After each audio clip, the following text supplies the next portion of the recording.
Okay, Michael's going on with his third talk. Okay, thanks. All right, so just a quick recap of what we did last time. So on Monday, we introduced the Yamabian variant, which is one of the two pieces of a story that we're trying to tell, which is there's two invariants, one coming from Riemannian geometry, that's the Yamabian variant, one coming from complex geometry, that's the Cadera dimension, which we talked about last time. And the question is, what is the relationship between these two things if you look at compact complex surfaces? So we used the Cadera dimension last time to state the Cadera-Enriquez classification. So we talked about this procedure of blowing up, what it means to blow up a complex surface at a point. You replace that point by a codimension one submanifold, so a curve, and that curve is actually a CP1. And you say a surface is minimal if it can't be obtained by blowing something else up. And what the Cadera-Enriquez classification says is that any complex surface has a minimal model, so it can be obtained by blowing up some minimal surface in one of these classes here, arranged in this table. So the Cadera dimension plays a role in this classification, and there's also two columns corresponding to the first Betti number being even or odd, respectively. Okay, and at the end of last time, we talked about, I gave brief explanations of what each of these classes is, some more detailed than others. So what I want to start by talking about today is, why do we separate this table into two columns with B1 even and B1 odd? What is the kind of the importance of that? Okay, so if you have a complex manifold X,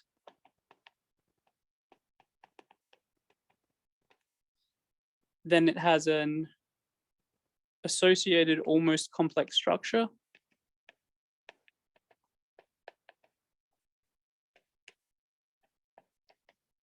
Let's call it capital J.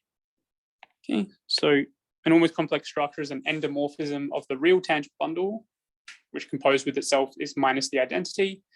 If you have a complex manifold structure, the real tangent bundle is a complex vector bundle. So you can just multiply by I, that's your endomorphism.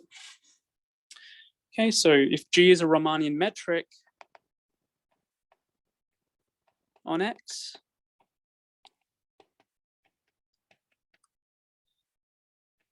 G is called Hermitian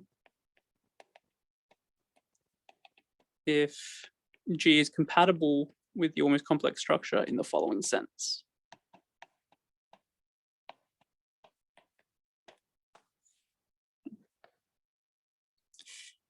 And if you have a Hermitian metric,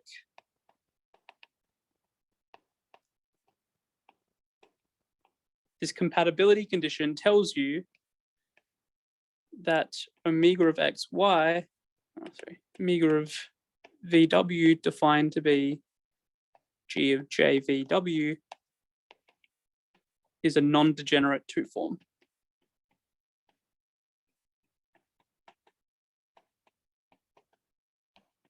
Actually, it's a 1-1 form. So if this two-form is closed,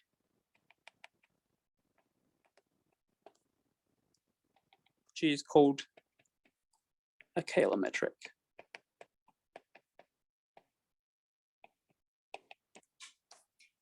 Okay. So up until now, we've been focusing on Riemannian metrics, but there's a special class of metrics on complex manifolds which are compatible with the complex structure. Those are Hermitian, and amongst those is an even smaller class, a more special class called Scalar. Okay, so note that Scalar metrics, their corresponding two-form omega is closed and non-degenerate, so it's actually symplectic.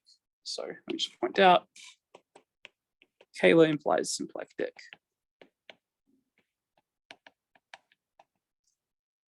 Okay. All right. So just a word on kind of general terminology.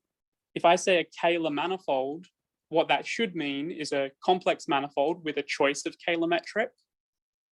For the rest of kind of these lectures, I'm not going to be so precise. I'm going to talk about a Scalar surface or a Kähler manifold is just a complex manifold which can be equipped with a metric. I'm not choosing one. Okay, so when I say Kähler surface, just think of it as a complex surface which has a Kähler metric, but it doesn't matter. I'm not choosing one. Okay. All right, so on a compact Kähler manifold, you get lots of special properties that you don't get for general complex manifolds. So one of these is the Hodge decomposition, which tells you that the de Rham cohomology, if you complexify it, can be decomposed into Dolbeau cohomology. Okay, so on the left, you've got real forms which are D-closed, mod D-exact, and you complexify that cohomology.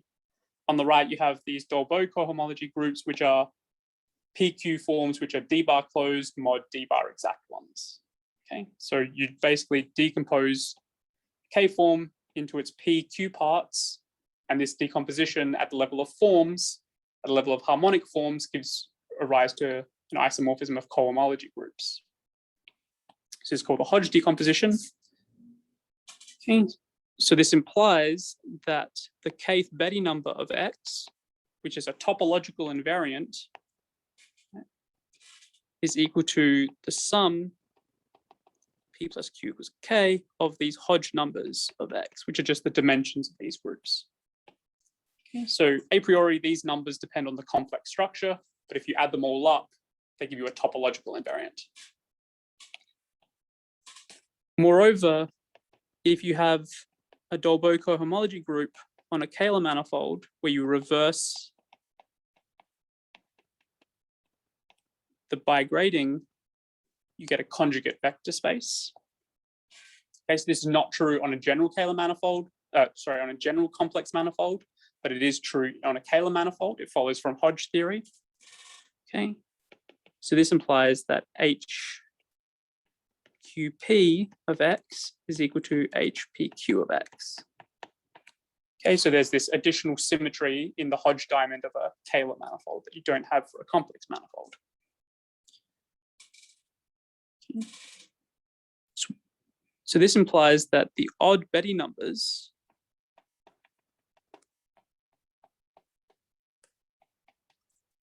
of a compact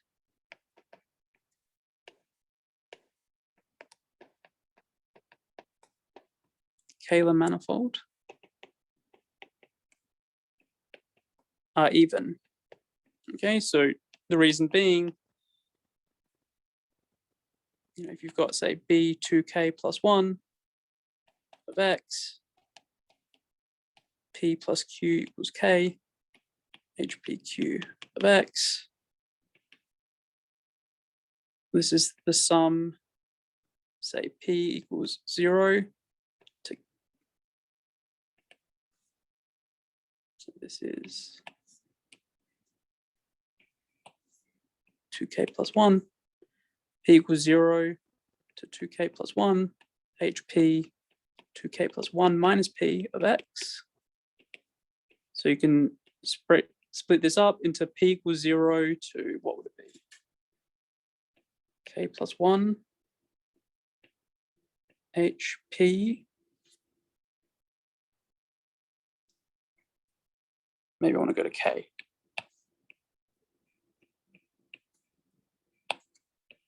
HP 2K plus 1 minus P of X, and then sum from P equals K plus 1 to 2K plus 1 HP 2K plus 1 minus P of X.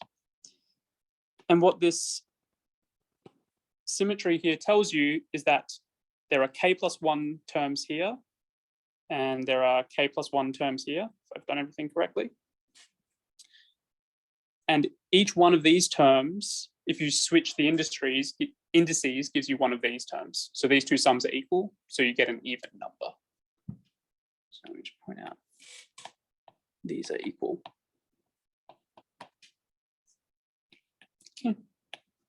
So the odd Betti numbers are even. This gives us a topological restriction on which complex manifolds can admit Kähler metrics. So in particular, if we go back to our table, we've got B1 even as one column and B1 odd as another. So that means the first Betti number, which is, an odd number, one is odd. If it admits a Kähler metric, the first Betti number has to be even. So the only manifolds which can be Kähler are these ones. These ones cannot be. Okay, so if you have a Kähler metric, you're in this column, or you might ask, is everything in that column Kähler? Okay, so that's so on a compact Kähler surface, B1 of X and B3 of X are even.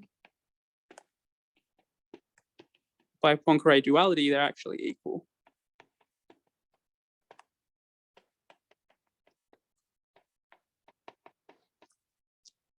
So theorem.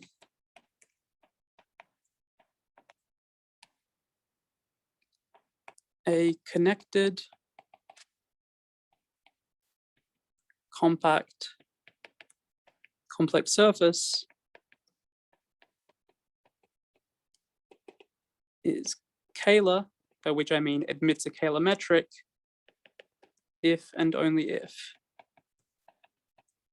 B1 is even. So not only are all the Kähler surfaces in that column, everything in that column admits a Kähler metric. So this is not easy. So this was first conjectured by Cadera in the 60s. And he made some progress. So he showed that everything in that column, so if B1 is even, everything is deformation equivalent to an algebraic surface or a projective surface. In particular, those are Kähler. So he showed that if you deform the complex structure a little bit, it will admit a Kähler metric, but it's not clear if you have to deform the complex structure to do this. So the first proof was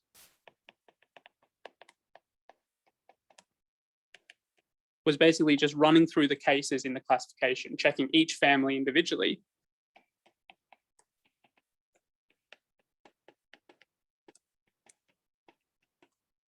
And the last case was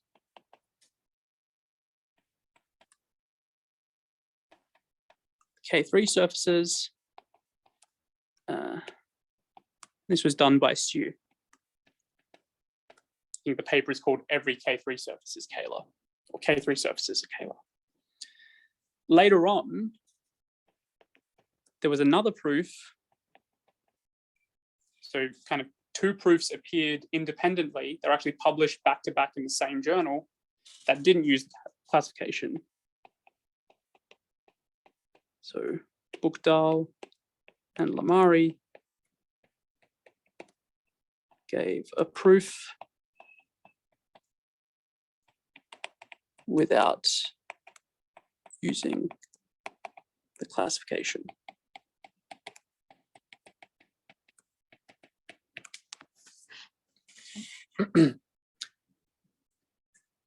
So this is kind of why we split up the table into two parts. The two columns are basically Kähler surface, or a surface which admits a Kähler metric, and then the second column does not admit a Kähler metric. Okay. So let me just point out, we don't have anything like this in higher dimensions. So in higher dimensions,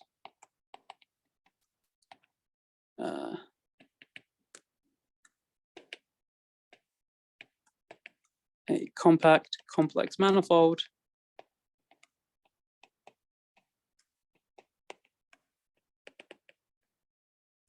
with odd Betti numbers even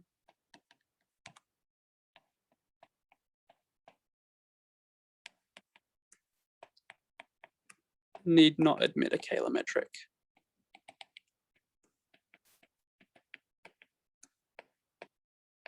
So, for example, there are so-called Calabiakman manifolds. which are diffeomorphic to a product of two odd spheres. So in particular, there are Calabiakman manifolds diffeomorphic to product of two odd spheres of the same dimension. So provided that K is at least 0 here. Those will have even, all the odd Betti numbers will be even, and it doesn't admit a Kähler metric. So you can see this because a Kähler manifold is in particular symplectic. So in particular H2, the second Betti number has to be non-zero, but here the second Betti number is 0. So we don't have quite such a nice topological characterization in higher dimensions. Okay. So not only do we have the Cadera dimension that nicely splits up the set of all complex surfaces into families, we also have the Kähler versus non-Kähler distinction.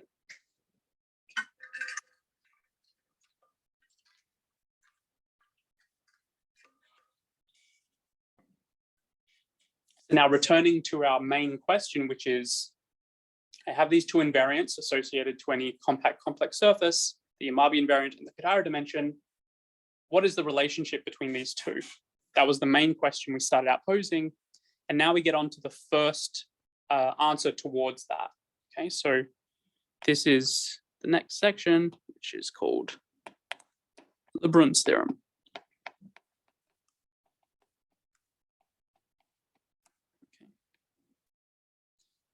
Okay, so the reference for this section would be Lebron's original article, which was published in 1999, I think, or maybe 2000, called the Cadera dimension and the Yamabe problem.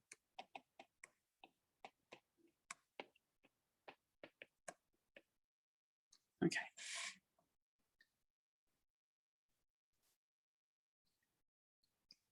So we have this question for a compact complex surface, you have these two invariants, what's the relationship?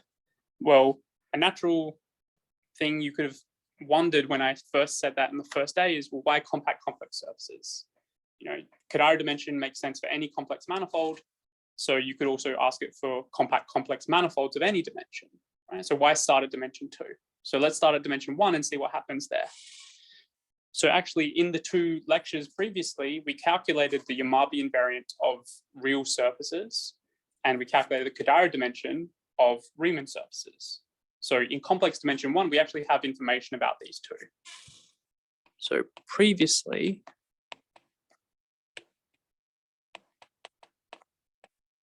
we calculated the Yamabe invariants and Cadera dimensions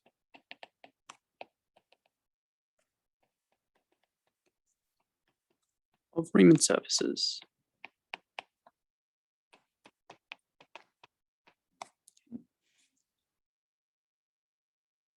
So the Yamabe invariant of a Riemann surface was 4 pi times the Euler characteristic. Sorry, this would be x. Okay, so this followed from Gauss-Bonnet. And on the other hand, we had the Cadera dimension was either minus infinity, 0, or 1, depending on whether the genus was 0, 1, or at least 2. Okay. So what's the relationship between the Cadera dimension and the Yamabe invariant? Well, let me express it in the following table. So I've got the genus, I've got minus infinity, 0, and 1. Okay, so that corresponds to Cadera dimension. Sorry, I wrote the numbers wrong. So the genus is 0, 1, at least 2. Cadera dimension minus infinity, 0, 1. Now let's think about what the Yamabe invariant looks like in each of these columns. Okay. So if the genus is 0, that is where on CP1, the Euler characteristic is 2, so the Yamabe invariant is 8 pi, which in particular is positive. It's a positive number. if we're in genus 1, the Euler characteristic is 0, so the Yamabe invariant is 0. And if the genus is at least 2, then the Euler characteristic is negative, so the Yamabe invariant is negative. Okay. So we see that this trichotomy we saw yesterday in terms of the genus lining up nicely with the Cadera dimension, which also lines up nicely with uniformization and the possible universal covers. It also works out really nicely in terms of the Yamabe invariant. The three classes are positive Yamabe invariant, zero Yamabe invariant, and negative Yamabe invariant. Okay, so this one-dimensional observation gives us hope that maybe there's a link between these two invariants in higher dimensions too. However, one thing that should cause you concern in trying to guess this is that, well, in higher dimensions, there are more possibilities in this column, in this row. So the Cadera dimension, there are 3 possibilities in complex dimension 1, but there's 4 possibilities in complex dimension 2, 5 in complex dimension 3. So there's more and more possibilities of what could go in this row here. But in terms of the Yamabe invariant, well, it's positive, 0, or negative. In higher dimensions, that doesn't change, right? You don't get a 4th type of number. You either have positive numbers, 0, or negative. So that's one thing that might make you think, well, maybe this doesn't work in higher dimensions. So kind of surprisingly,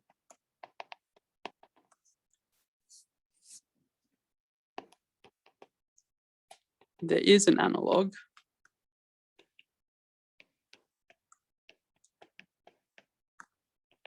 in complex dimension 2. Okay.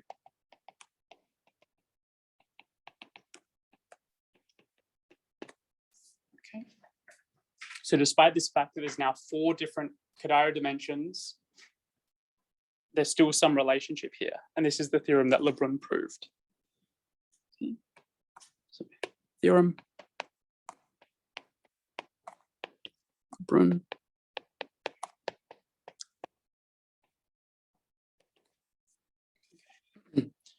So this is not a complete answer to the initial question we asked, because this will not work for all complex surfaces. There's going to be a restriction in there. So let X be a connected, compact, complex surface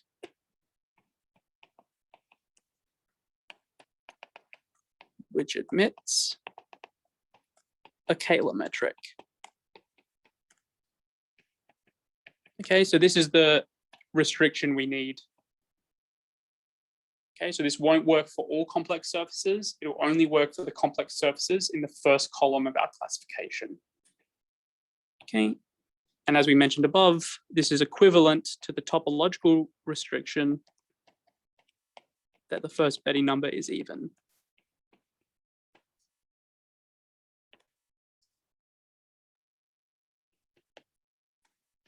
Then the Yamabe invariant X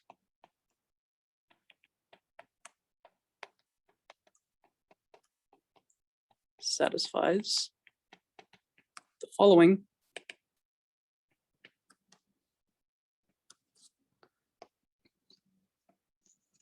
And so we have the Cadera dimension of X and the Yamabe invariant of X. So minus infinity, 0, 1, and 2. Okay, so now we have 4 slots here that we need to fill in. All right, so in the previous case, we had positive, 0, and negative. What goes in here, now that there's 4 possibilities? Well, just like in the Riemann surface case, Cadera dimension minus infinity has positive Yamabe invariant. Cadera dimension 0 has Yamabe invariant 0.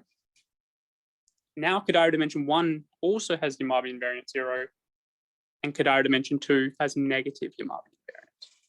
So basically what happens is in the lowest possible Cadera dimension, the Yamabe invariant is positive. And in the highest possible Cadera dimension, the Yamabe invariant is negative. And in between, the Yamabe invariant is 0. Okay.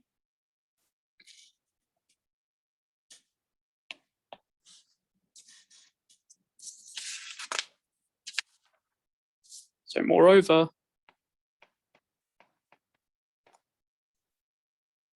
if you are in Cadera dimension 2, so-called general type, and X has minimal model X naught, so X is blow up of X naught, then you can actually compute the precise value of the Yamabe invariant, not just that it is negative, we actually know what it is.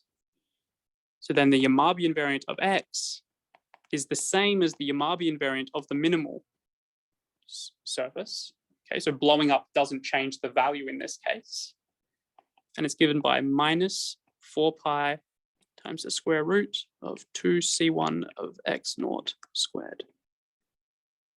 Okay, and this can be further simplified to minus 4 pi times the square root of 4 chi of x naught plus 6 times the signature of x naught.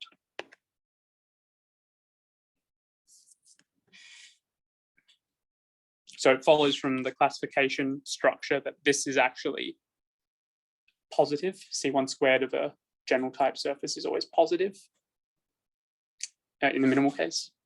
So this will definitely be a negative number. It can't be 0. Okay. So you might think, well, where does this number come from? Well, it comes from the proof, which I'll kind of outline in a sec. But it's not a completely arbitrary number.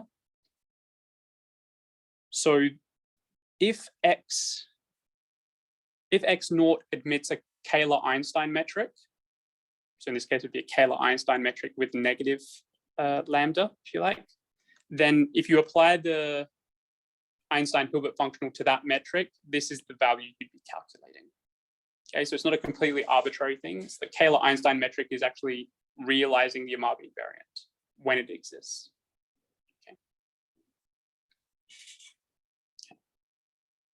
So that's Lebron's theorem, which gives us our kind of half of the answer to our initial question, which was what's the length between Cadera dimension and Yamabe invariant for complex surfaces. Lebron's theorem tells us exactly what it is if the surface admits a Kähler metric.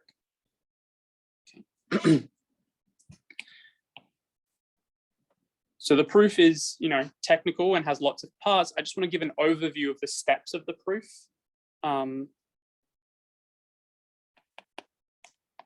So obviously, if you want to know more, see the paper. But I want to give an outline of how you prove something like this.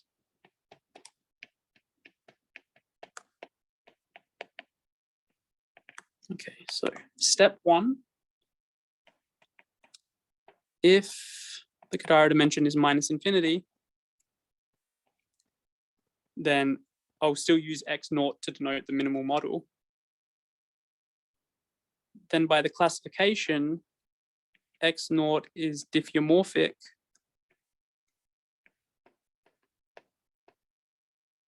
Okay, so if we're in Cadera dimension minus infinity and we're Kähler, that means we're either rational, the minimal model is either rational or ruled. Okay. So in particular, this minimal surface is diffeomorphic to CP2, S2 cross S2, CP2 connects some CP2 bar, or an S2 bundle over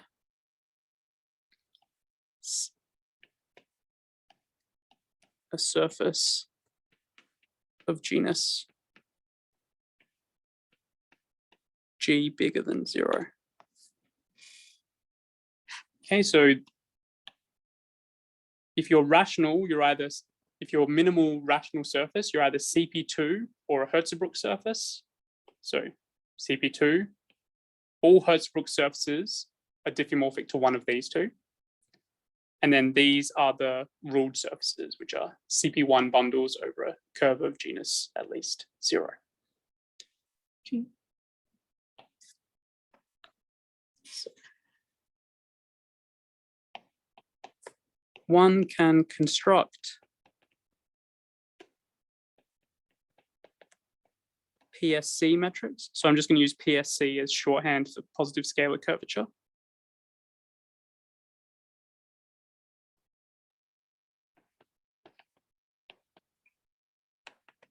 And these manifolds. Okay, so this isn't too hard.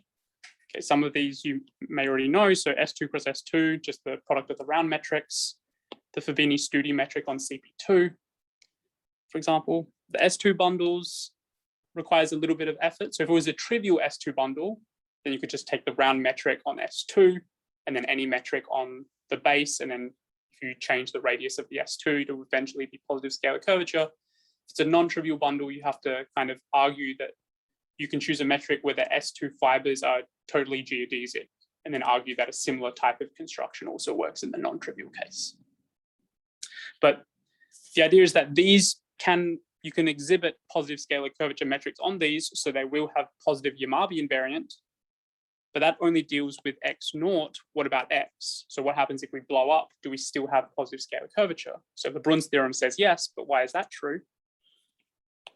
So note that, so x is a blow up of x naught some number of times. And we saw that if you blow up a complex surface at a point, that's the same as connect summing with CP2 bar. So x is equal to, in the diffeomorphism sense, x naught connect some number of copies of CP2 bar.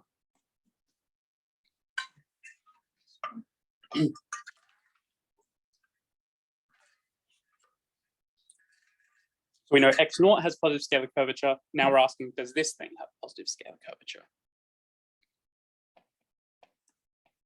So by a surgery result of Gromov and Lawson,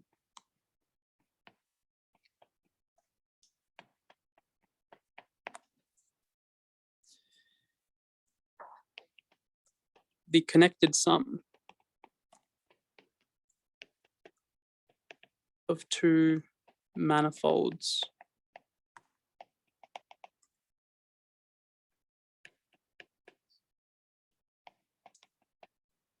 which admit PSC metrics also admits PSC metrics if the dimension is at least 3. Okay, so if you have two manifolds of dimension 3 or greater, and you know that each one has positive scalar curvature, then so does the connected sum.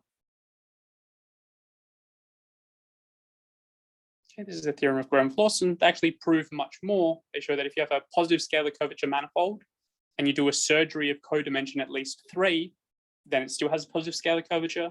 And then the result follows because a connected sum is just a specific type of surgery.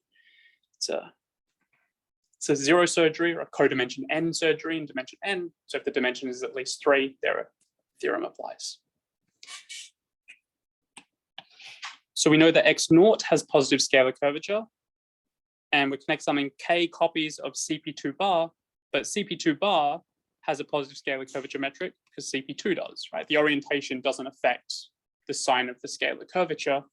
So you could take the Fabini-Studi metric on CP2 and the metric you already know exists, which is positive scalar curvature on x naught, and then by Gromov-Lawson, you can put them together to form a positive scalar curvature metric on x.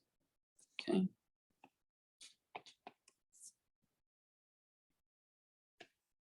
So therefore, x admits PSC metrics.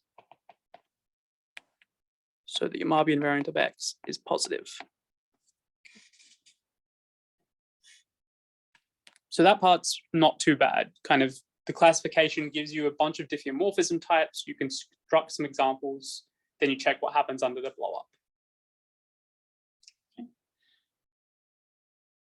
For everything else, you don't have positive scalar curvature, Lebron's theorem says the Yamabian variant is either negative or 0. So here we were kind of, this is the easy case in some sense, because once you exhibit a positive scalar curvature metric, you know the Yamabian variant is positive. But now we have to do a bit more work, because if we show there is no positive scalar curvature metric, we still have to determine, are we 0 or are we negative Yamabian variant? So, you know, as I mentioned before, what Kähler gives you, the Kähler assumption gives you is that Kähler surfaces are symplectic. Okay. So that means they are amenable to a certain type of analysis in dimension 4, which is Seiberg-Witten theory. So they have a, what's called a non-trivial Seiberg-Witten invariant.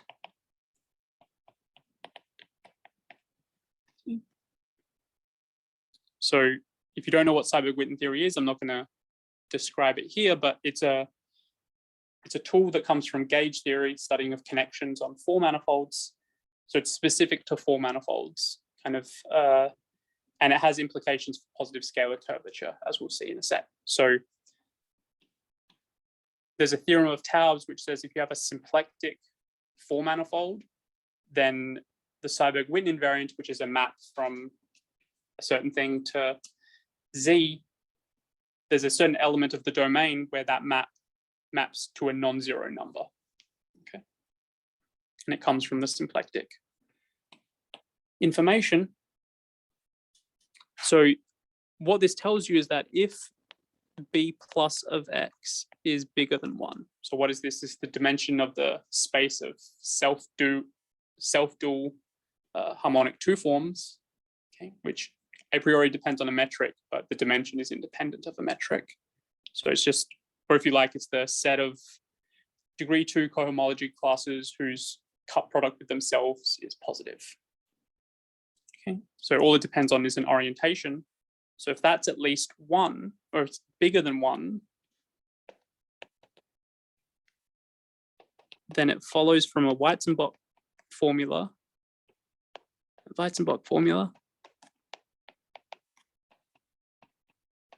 Related to this kind of the Seiberg-Witten equations, kind of follows straightforward from that X does not admit positive scalar curvature metrics. Okay, so if you've seen these Weizenbach arguments before, you basically have several terms of a sum, and you know all but one of them is necessarily non-negative, and then the other one depends on some sort of curvature term. So if you assume something about the sign of that curvature, you get a contradiction if that thing is supposed to be 0 or negative or positive, right? So you basically have an equation involving several terms. You know the sign of each of those terms except for one, and then the other one is dependent upon some sort of curvature term. If you make an assumption about that curvature term, you can show that that equation has no solutions, or it leads to a contradiction. So that curvature assumption you made can't possibly hold. That's what happens here. And the relevant curvature is the scalar curvature. So as I kind of mentioned on Monday, you know, not every manifold has a positive scalar curvature metric, whereas on the other hand, every manifold of dimension at least 3 has negative scalar curvature metrics, even negative Ricci curvature metrics. So Seiberg-Witten theory and Donaldson theory are tools which can be used to rule out the existence of such metrics, because we don't know exactly which manifolds do and do not have them. Okay, so this is a standard application of Seiberg-Witten theory. Okay, and if you are symplectic, you have a non-trivial Seiberg-Witten invariant, b plus is bigger than 1, this is somehow the easiest case to use Seiberg-Witten theory to get this conclusion. Okay, so why doesn't this tell us that the previous examples don't have positive scalar curvature? Because after all, they are symplectic, right? In Cadera dimension minus infinity, they're still Kähler, so they're still symplectic. So they have a non-trivial Seiberg-Witten invariant. What's different is that b plus is equal to 1 in that case. So it's this condition is not satisfied, so you don't get the conclusion. So basically B plus is equal to 1. It's basically spanned by the Kähler form. That generates a one-dimensional subspace of H2, and that's it. There are no other self-dual harmonic 2 forms. Okay, so if B plus of X is equal to 1, which is the smallest it can be on a Kähler surface because you have the Kähler form, and the Cadera dimension is non-negative, okay? Then you can also use Seiberg-Witten theory to show that then X does not admit PSE metrics. Okay, this is harder though. So kind of B plus bigger than 1 is the easy case.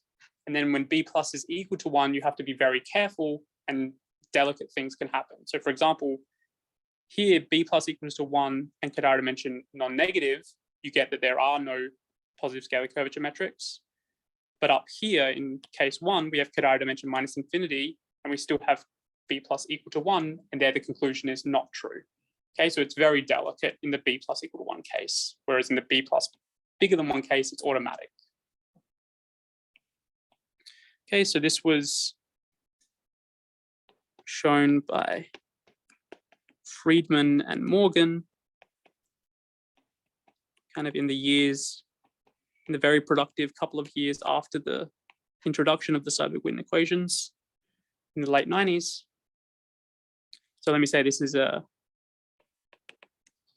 non-trivial application of Seiberg-Witten theory. Okay, so it doesn't just fall straight out of the equations, you actually have to do a lot of work. Okay, but what this tells us is that Cadera dimension 0, 1, or 2, then the Yamabe invariant is less than or equal to 0.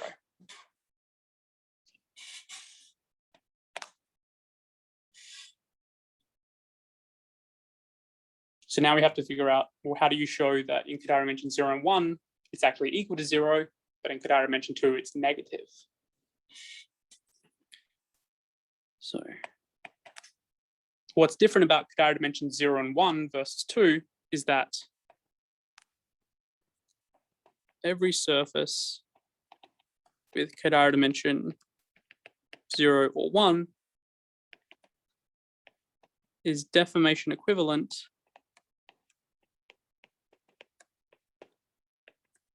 to an elliptic surface. So let me recall what that is.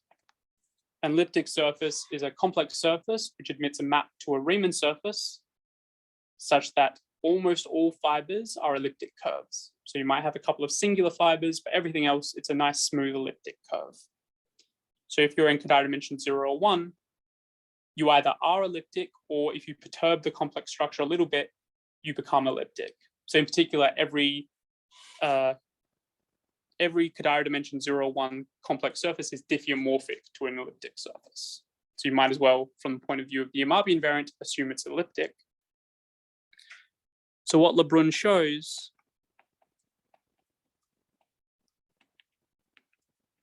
is that elliptic surfaces collapse with bounded scalar curvature. So what does this mean? This means that you can find a sequence of metrics which are uniformly bounded. Their scalar curvature is uniformly bounded. So there's a constant such that the scalar curvature of each metric is no larger in absolute value than that constant. Yet the volume of the manifold with respect to those metrics is going to 0. So it's collapsing because the volume is going to 0, but the scalar curvature remains uniformly bounded throughout this sequence of metrics. So Lebron shows that under this condition, so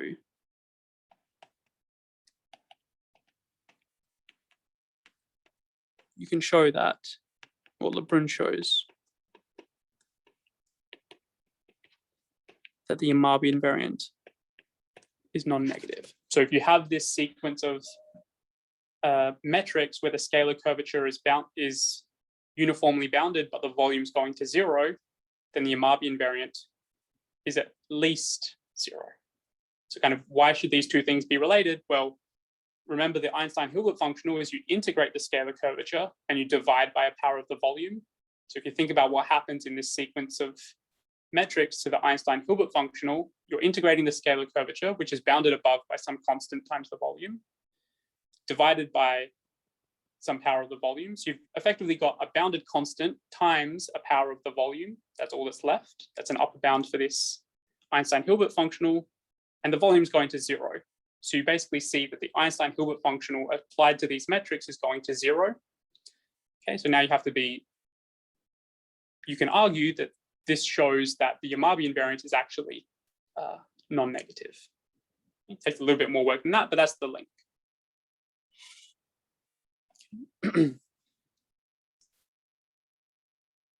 So therefore, combining this with the previous paragraph, so above we said if the Cadera dimension is at least 0, then the Yamabian variant is non-positive. And now we're saying if the Cadera dimension is 0, 1, it's non-negative. If the Cadera dimension of X is 0, 1, then the Yamabian variant is 0. Okay. So finally, what about the negative case? So we've already showed that the Cadera dimension 2, that satisfies this, the Yamabian variant isn't positive, but we have to rule out that it also isn't 0.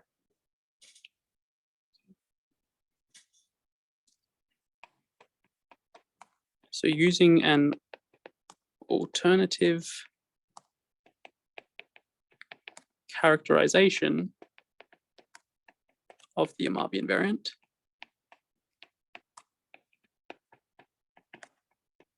so Lebron shows the following, that if you take the infimum over all metrics on X of the integral of X of the absolute value of the scalar curvature to the n over 2, this is equal to 0 if the Yamabian variant is non-negative.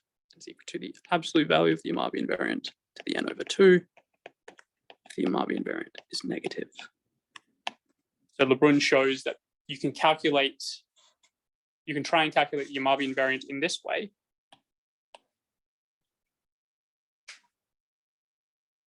So this doesn't help you if the Yamabian variant is positive. It doesn't tell you anything.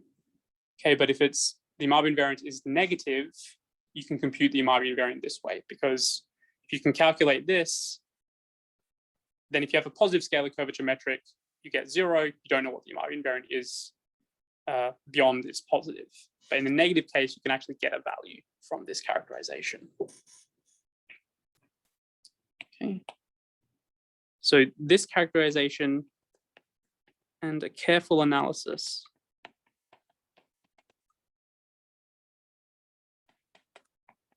of the aforementioned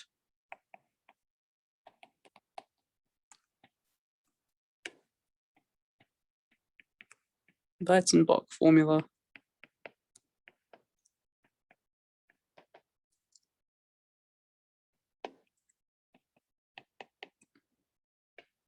I mean, maybe I'm making this sound harder than it is. Like a careful analysis makes it sound like there's maybe Holder spaces, and no, it's not like that. It's like kind of Holder inequalities and some bounds that you can bound certain terms. Kind of you use these inequalities to show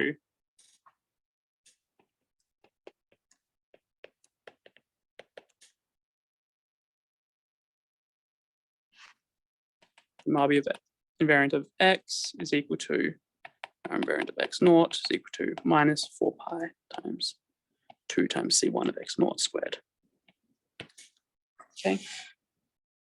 So using those inequalities, you can get some information about this. Okay, and compute it and show this. So that gives you, in particular, that the Yamabian variant is negative.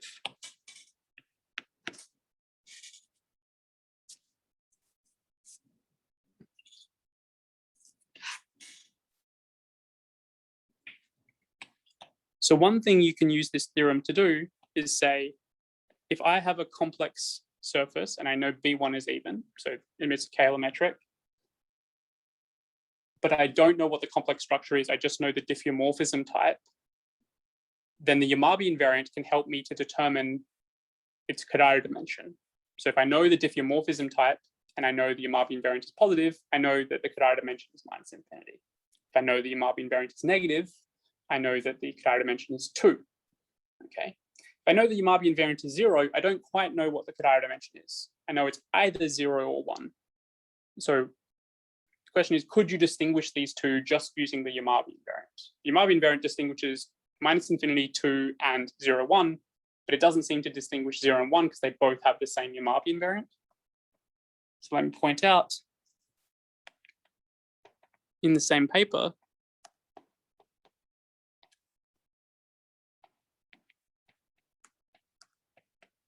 Lebron shows that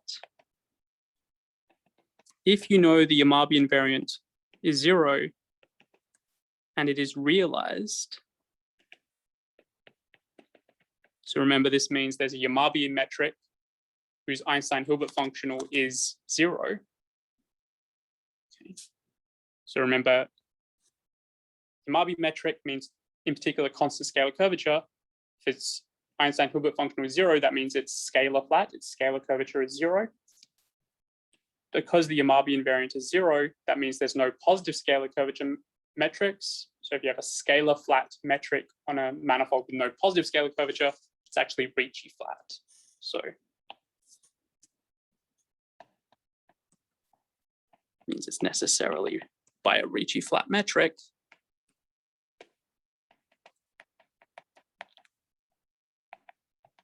Okay, so this assumption that the Yamabe invariant is 0 and is realized implies that the metric which realizes it is a Ricci flat metric. So Ricci curvature equal to 0. So in this case, Lebron shows that X is minimal. Okay, so it's not a blow up of another complex surface. And the Cadera dimension is 0.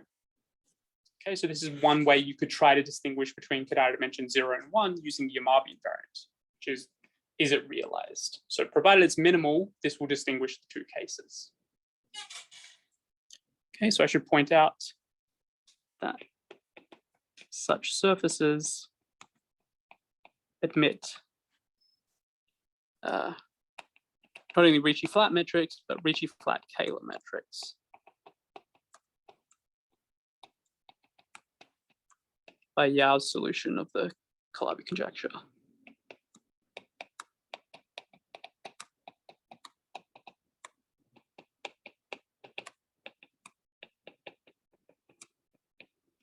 They will have first Chern class, which is equal to 0 in real cohomology. So they have such metrics.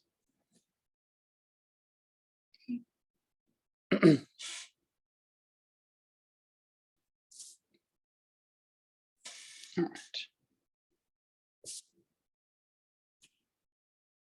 Okay, so there's a lot of steps to prove something like this, but you do get this really nice relationship between these two quantities that you see in complex dimension 1, carries over to complex dimension 2, but under this assumption of Kähler. So we use Kähler to kind of, one, to actually use the classification to kind of say, oh, in Cadera dimension minus infinity, the diffeomorphism types look like this. We can construct positive scalar curvature metrics on those diffeomorphism types.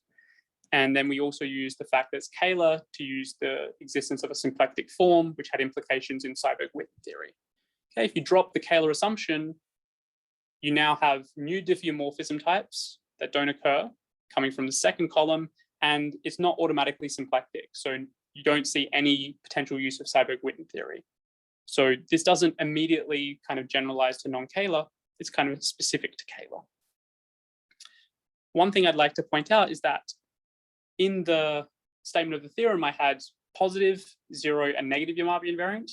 And then in the negative case, I knew the specific value. right? I could calculate it in terms of the Euler characteristic and signature. And so you give me a general type complex surface or a Kähler surface with Cadera dimension 2, I can tell you its precise value of its Yamabe invariant. But what about in the positive case? Can you tell me what the value is? So kind of, as I mentioned a couple of times on Monday, things are harder when you have positive scalar curvature metrics. A lot of the kind of techniques that work in the negative case kind of break down. And partly because, as we saw, not every constant scalar curvature metric is a Yamabe metric. So you have to kind of delicately deal with that. Whereas in the negative case, Yamabe metric and constant scalar curvature metric are the same thing. Okay, so let me give me a couple of, say a few words about the positive case. So in the Yamabe positive case, so where the Yamabe invariant is positive,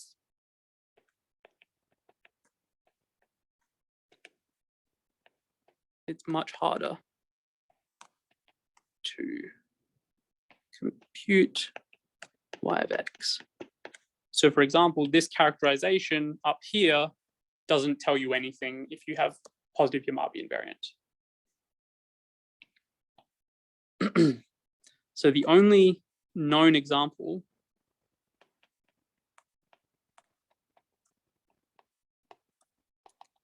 is the Yamabe invariant of CP2, which is 12 root 2 times pi,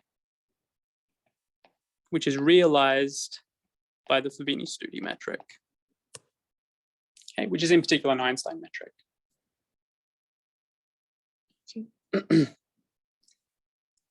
So this was done by, so first this was proved by Lebron, but then it was proved in kind of a better, more general way by Gürsey and Lebron, which led to the computation of some other examples. Other examples of Yamabe invariants are 4 manifolds, but those ones aren't necessarily complex. Okay. So I should note that we also know the Yamabe invariant of spheres. The Yamabe invariant of a sphere is n times n minus 1 times the volume to an appropriate power. So in dimension 4, that looks like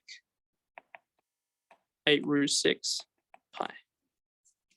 So this has a known positive Yamabe invariant, but it's different than the one of the sphere that we calculated. So it gives you a different value than we had seen before. Okay. So the proof uses a perturbed version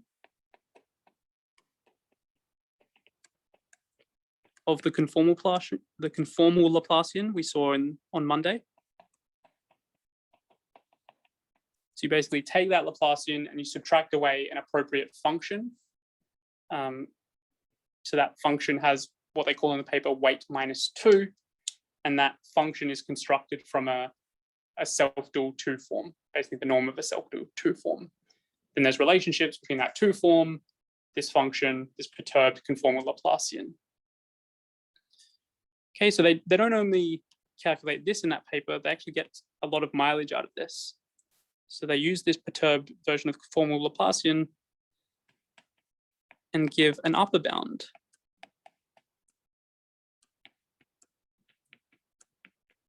for the Yamabe invariant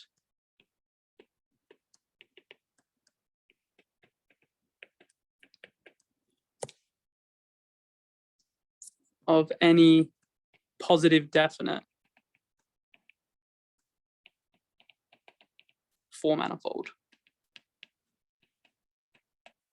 Okay, so this isn't restricted to just complex surfaces, it's actually more general. Okay, so in particular there, if I remember correctly, the positive definite case in particular applies to CP2, of course.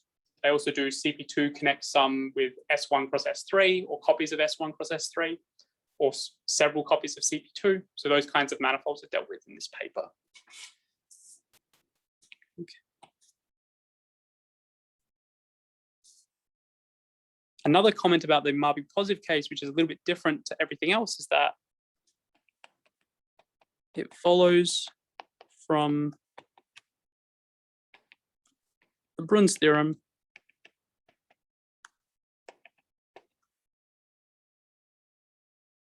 that if X is a Kähler surface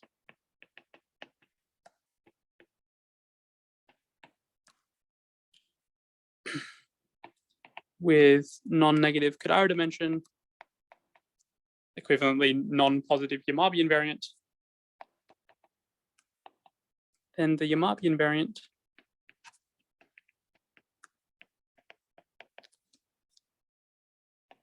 is unchanged under blowups. So if you take a complex Kähler surface with non-negative Cadera dimension and you blow it up, the Yamabe invariant is the same value, not just the same sign. It's actually, those two numbers are equal.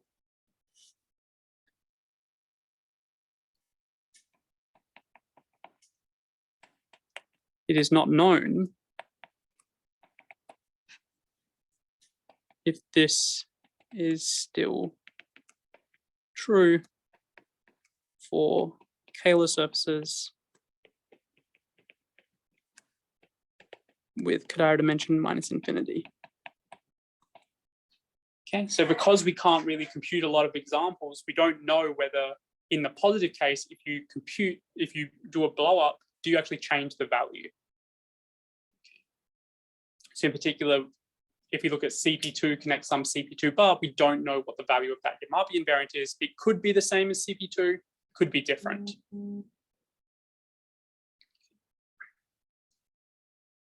In particular, what's of particular interest is that you can go between CP2 and S2 cross S2, or CP1 cross CP1 by a series of blowups and blowdowns. So if the same pattern were to hold, then those two would have to have the same Yamabe invariant. So there's a little bit known about what the Yamabe invariant of S2 cross S2 is, but not enough to rule out that it is equal to the Yamabe invariant of CP2. So that's an interesting question which remains open.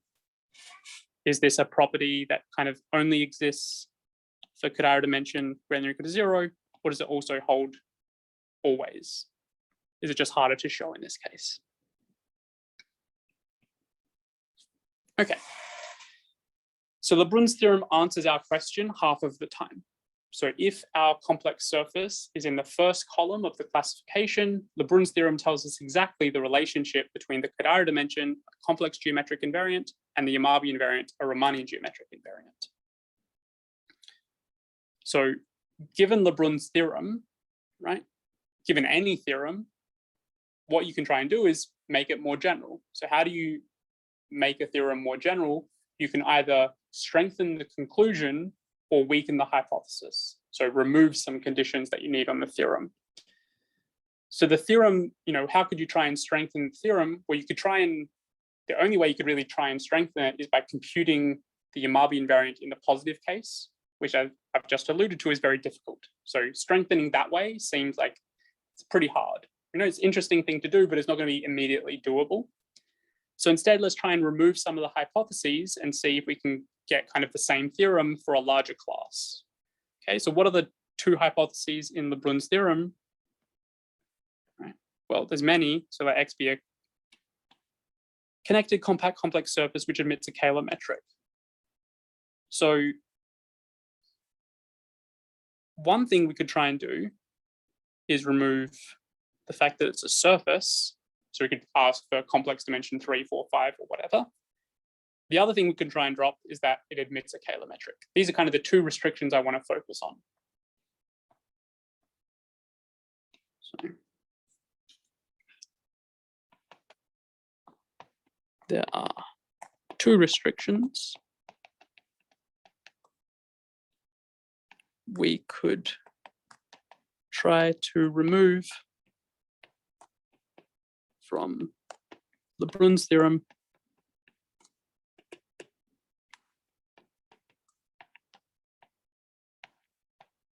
Okay, so first there's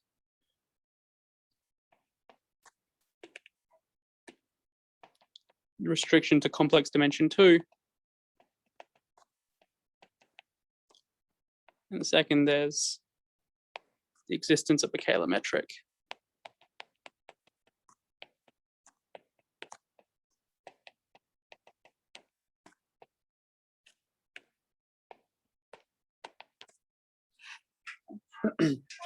So let's try and analyze these things and say, well, let's try and strengthen Lebron's theorem by removing one of these conditions and seeing if we still have kind of a nice statement. So this example shows that one of these two restrictions is kind of needed to have any sort of hope of having such a statement. Okay, so this is the following example. So let m be a integer, which is at least 3, and let x be a smooth degree m plus 3 hypersurface of CP m plus 1.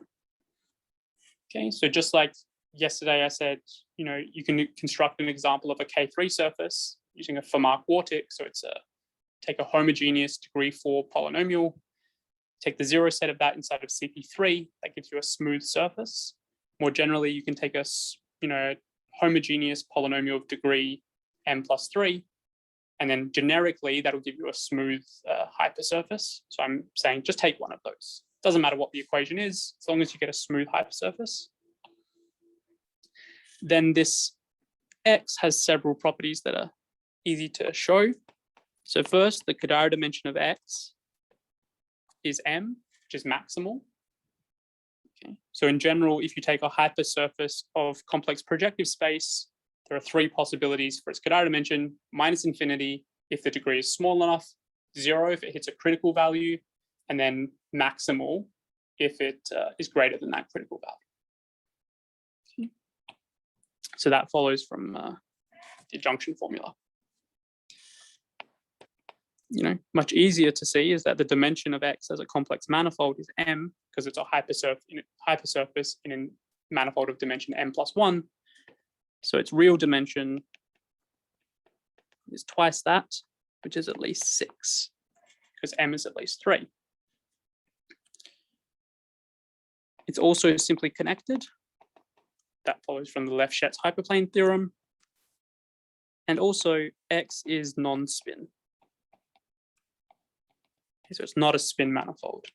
That basically boils down to the parity of the difference between these two numbers. If you have a degree d hypersurface in some complex projective space, the difference between them, whether that's even or odd, will determine whether it's a spin manifold or not. Okay, so these are the properties that this x has. So how does that relate to Lebron's theorem, or trying to generalize Lebron's theorem? So using the surgery result that I mentioned earlier, Gromov and Lawson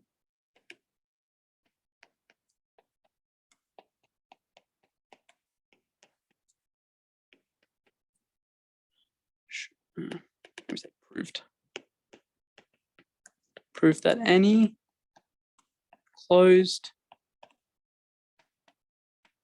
simply connected non-spin manifold of dimension at least 5 admits positive scalar curvature metrics. Okay. So in dimension 5 and above, if you're simply connected, it's known exactly which manifolds emit positive scalar curvature and which ones don't. So in the non-spin case, it's all of them. In the spin case, there's an additional obstruction, but that's not relevant to us here. So in particular, the X we've constructed is dimension at least 5. It's dimension at least 6, actually. It's simply connected and it's non-spin. So this result of Gromov and Lawson shows that the Yamabian variant of X is positive. On the other hand, X has maximal Cadera dimension.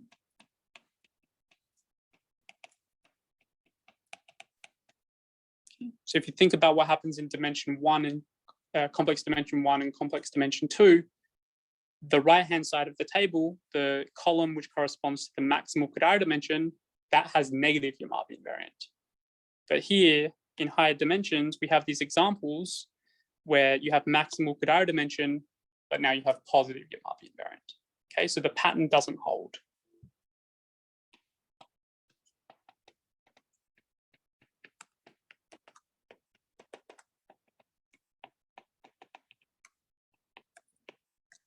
You see in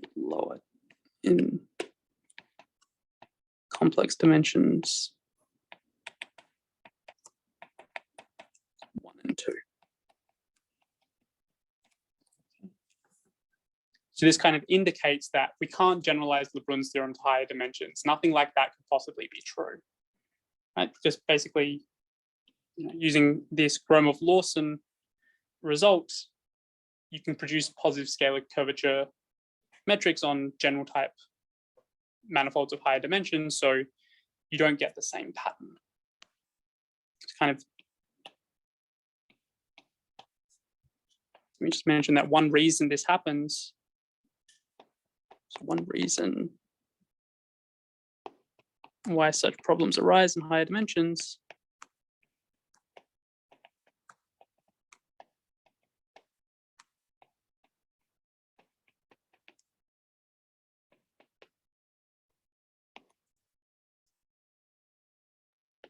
is that the Cadera dimension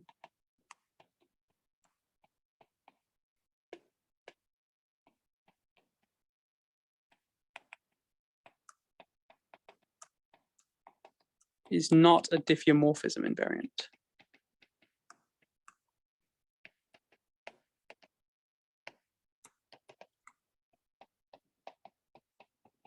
So remember, the Cadera dimension is associated to a complex manifold. It depends a priori on the complex structure.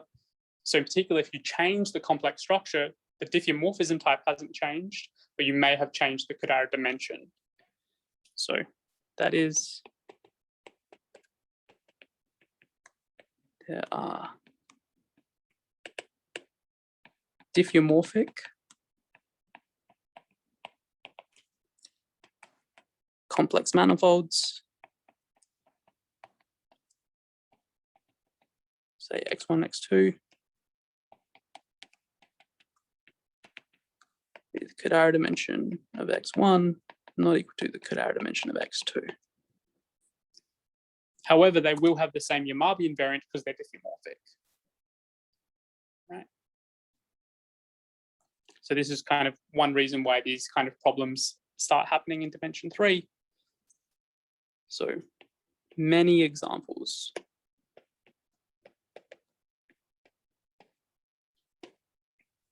Can be constructed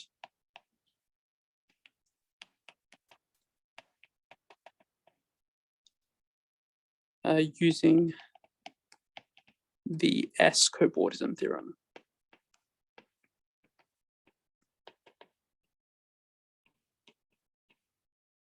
So you may have heard of the H cobordism theorem. The S cobordism theorem is kind of a generalization to that when you're not necessarily simply connected. Okay, so for example, see the paper of Razdaneku.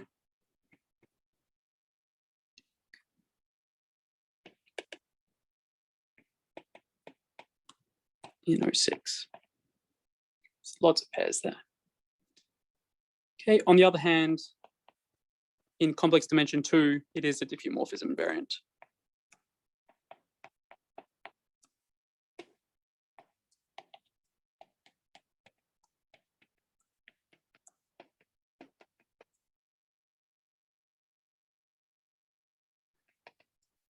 So this is a theorem proved by Seibert-Witten theory.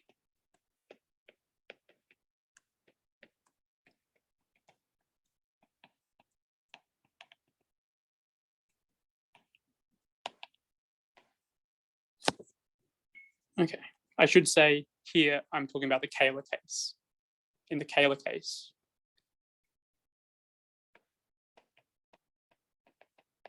then the Cadera dimension is a diffeomorphism invariant. Okay. In fact, even the plurigenera, which give rise to the Cadera dimension, are diffeomorphism invariants. So this kind of issue doesn't arise in higher dimensions. So we had Lebron's theorem. We tried to strengthen it. We tried to remove some hypotheses. We saw there's two possible hypotheses we could try to remove. One was remove the dimension restriction. The other was remove the Kähler hypothesis. These examples in this kind of discussion about non-diffeomorphism invariance of the Cadera dimension imply that, well, trying to generalize to higher dimensions isn't really going to work out as nicely as you might hope. Kind of there's no real hope to get any sort of satisfying theorem, kind of like the Bronze Theorem. So that tells us that we should instead focus on dropping the other assumption. So given that cannot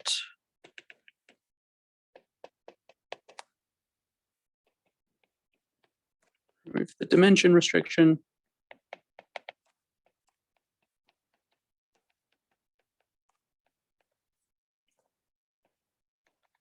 instead focus on the Yamabian variant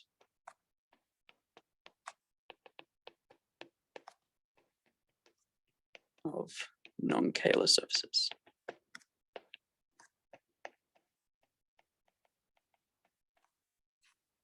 Okay, so that is, we return to the initial question I asked at the beginning of Monday's lecture, which is, for compact complex surfaces, what's the relationship between the Yamabian variant and Cadera dimension?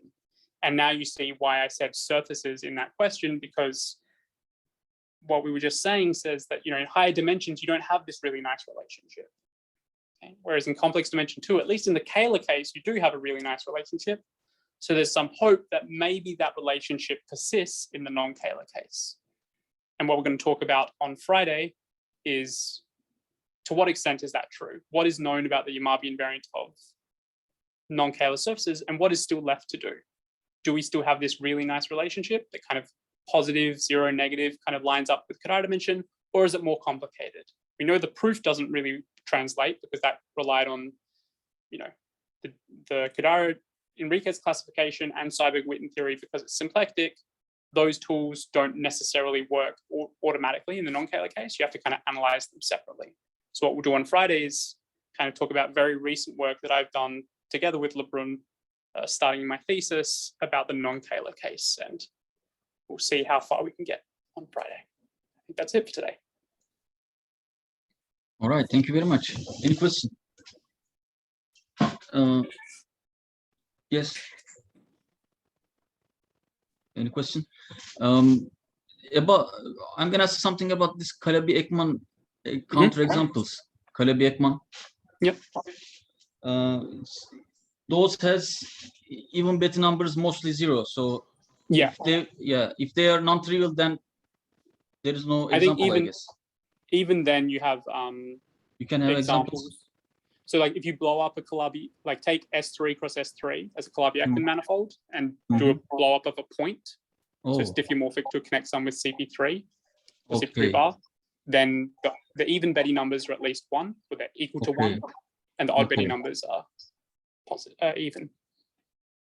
So, and that can't be Kähler. I see. Then you can using those you can produce that type of examples as well. Okay. Yeah, exactly. Right. So topological restrictions. I mean, in higher dimensions, there's no known kind of sufficient conditions in the top, like no known sufficient topological conditions that can imply a Kähler metric. I see. Nice. Yeah. Any other question? Let me ask one more about the last part. I missed the part that, like, in dimension 4, real dimension for Cadera dimension is diffeomorphism invariant if you just consider the non-Kähler case as well altogether. So I think this is not quite known in the non-Kähler case. So as I'll talk about next time, there's this kind of, in class 7, there's this huge gap in the classification. I see. So basically, if the big conjecture there is true, then yes. But I think if the conjecture is false, I don't think there's see. anything known about what diffeomorphism types can be there. And so this I is see. global spherical shell conjecture. So it could a priori be the case that there's something, you know, a primary Cadera surface. Well, actually, I have to think about this. It might be true in non-Kähler case as well, but I'll have to put a bit of thought in. Okay, you can answer next time if. Yeah, on Friday, I'll definitely come back. Okay, you can re-ask it. All right. Any other question? Yeah, I got a question. Is there any kind of relation on the Cadera dimension and the scalar curvature? Well, the Yamabe invariant gives you some relationship to the. Are you saying like in higher dimensions, or so the Yamabe invariant is built up? So, for example, in Cadera dimension minus infinity, we know we have scalar curvature positive metrics. In Cadera dimension 2, we know we have no scalar zero curvature and no positive scalar curvature. Are you asking something beyond that? Yeah. Is there any kind of pointwise estimation? Is it possible or nothing known about it? Yeah. So if you look at Lebron's, I don't think there's any sort of pointwise estimate kind of information that I know of. Everything that I know of is about kind of the total scalar curvature, like the integral of scalar curvature, which is kind of what's built into the Yamabe invariant. But you know, there are certain things like positive scalar curvature metric is a pointwise statement. It's pointwise positive, so you can kind of extract sometimes some pointwise information. But I don't know of any like general kind of theorems beyond kind of the Bronze theorem. Thank you.